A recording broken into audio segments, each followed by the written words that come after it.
saflığın acizdir. Nedir bu icranın hüzün gözyaşı? Belki de Tanrı'nın sınağı hikmetidir.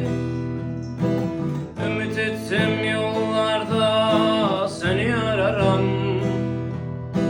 Hissediyorum çok yakınımdasın.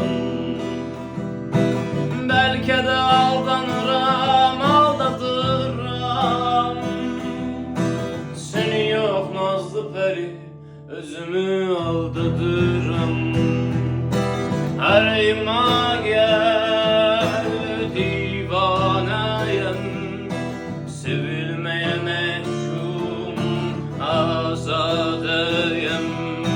Arayma gel divaneyim, sevilmeye mehkum azadeyim.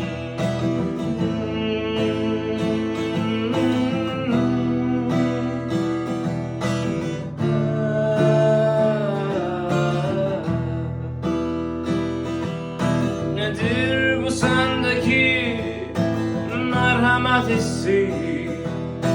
Belki dünya saflığın acizdir.